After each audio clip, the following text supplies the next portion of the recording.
to Teacher Talk. This is our exit interviews for Mr. Milano. That's me. And Mr. Ponce, that's me. Okay, so let's get started with our first question.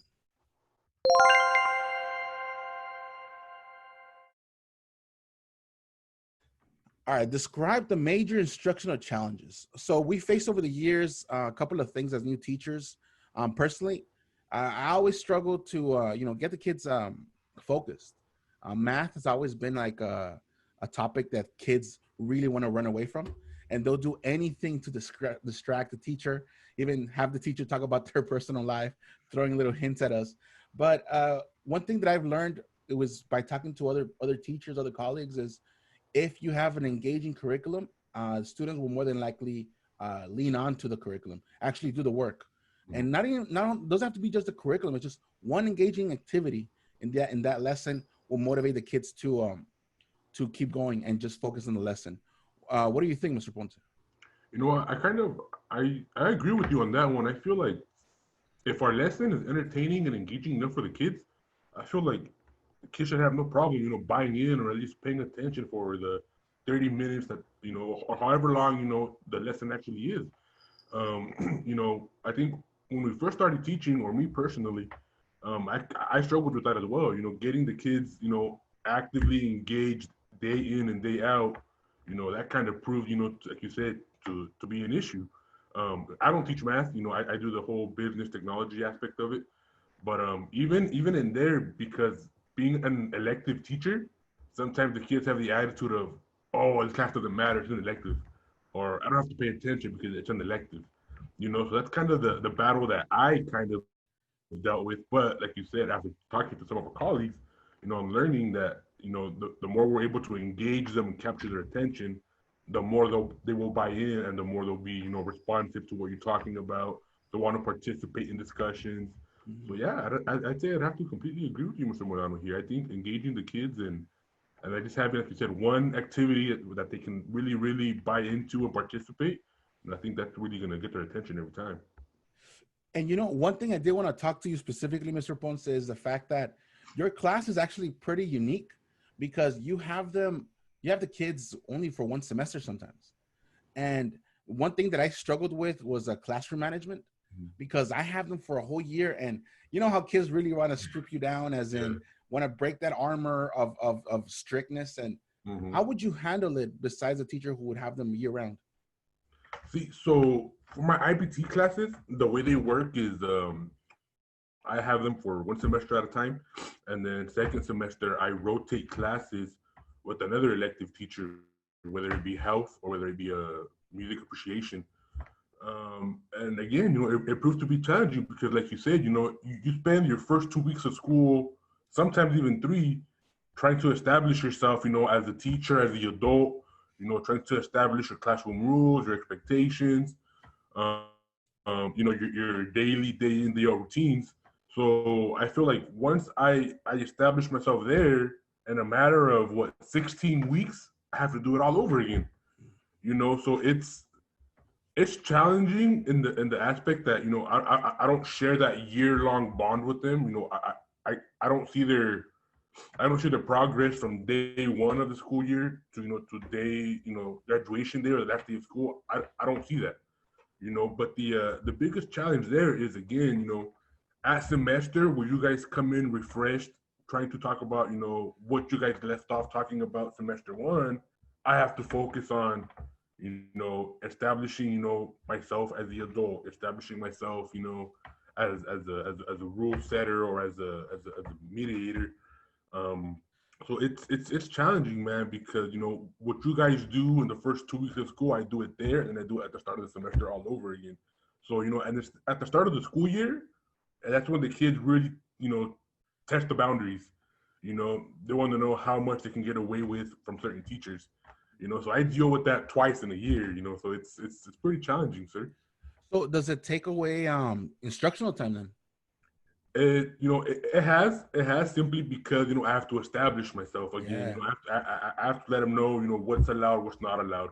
So at semester, sometimes I'll get those kids that, oh, it's a new teacher, I can get away with this or that because he doesn't know me, or I can say that I didn't know what the rule was. So oftentimes I'll be in the middle of a lesson or a lecture or whatever it may be. And one of the rules in my classroom is while I'm talking, no one else is allowed to stand up for whatever reason, whether it be get a pencil, throw something away, whatever. And I make that very clear, day one, two, and three, and so on. But every now and then you have that kid that wants to come in and test the waters, and be like, "Oh, I didn't know that was the rule," or "This teacher lets me do it." So then, I have to shift away from my lesson to go back to classroom management.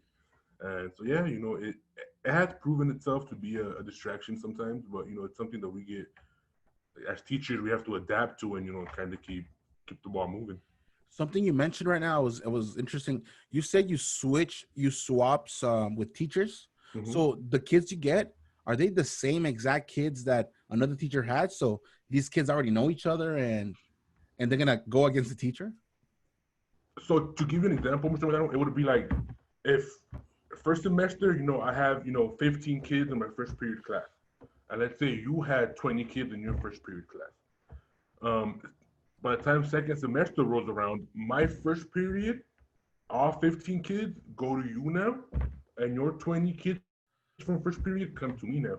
So that group of kids stays together. They don't change. So they already have, their little cliques, their little group of friends. They already feed off each other. They know who they are. As to where me, I don't know who they are. I don't know who the groups of friends is. I don't know who the talking kid in class is. I don't know who the shy kid in class is. So I have to, relearn all these kids all over again. Man, as a new teacher, I could tell how frustrating that could be, because my first year teaching, I was in a charter school, and that was the exact thing. There was only three middle school teachers, and each of us taught two subjects, but the classes would be the ones that rotate. So you had the same group of kids, the same 30 kids, that would be in the same room all day. So you could tell the frustration, because some of these kids are already, they're already tired of each other, or they already know what makes each other laugh or tick. And as a new teacher, I could tell that it could be frustrating. Oh, How do you plan your lesson for that? and like I said, that's kind of one of the challenges because in my mind, coming into this as a new teacher, I was kind of thinking, oh, this is going to be easy because I'll just take what I did first semester and do it, all over again second semester. Mhm. But that quickly proved not to be the case because the group of kids that had semester one might be completely different in the group of kids that had semester two. Some of the needs that semester one had might be completely different in semester two had. So that break we get from when we transition from semester one to two, I typically spend it talking to the teacher that had the group of kids that I'm gonna have. I'll be, hey, so I just email them or I'll call them up and be like, hey, we're gonna switch classes. What can you tell me about your class? Mm, So that's kind of where I get, a little heads up about who's yeah. coming in, what kind of behaviors and attitudes. But I don't like holding on too strong to that information because I feel like kids change. Some kids have favorite teachers, some kids have, less favorite teachers. And so some kids behave better and worse for others, than, than they would. So, it's nice to kind of help me plan. But at the end of the day, I can't really, get a strong understanding for what the kids need until I actually have them in front of me and we're able to have, that dialogue with them. But But you know what? That's a so, good idea, though. Talking to teachers that have them, because not only can you focus on behavior, you can also focus on their academic achievement. You could say, mhm, okay, maybe yeah, they're different subjects, but can this teacher give me an idea on what to expect? Is this mhm, class is high achieving? Is this class low achieving? Because I mean, like the first question says, differentiation is key, and mhm. that's something personally that I struggle with, because when I became a teacher, is I thought every student was like me, because when I was a high school student, I just saw myself. Yeah. So I was planning my lessons based on how I would react. And Mhm. to put it bluntly, it was all hardcore math, like professor style. Yeah, yeah, And kids struggled, man. My first year was, yeah. I felt bad for them. So again, that's the differentiation piece was what came after. And to be honest, like you said, colleagues, like my math teacher, Mr. Adnerhold, my master teacher, he was great at that. He really Mhm, helped me in that case. mhm. And for me, that colleague communication really came in handy, especially with the kids that have like an IEP in place.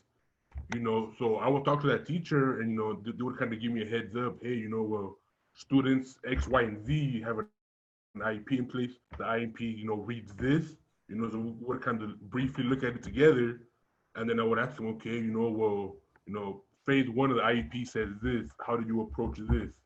So then they would give me their approach of that. So then when the kids come into my class, like, again, I have a better understanding of how to help them and what it is they need, so we can all help them succeed. All right, man.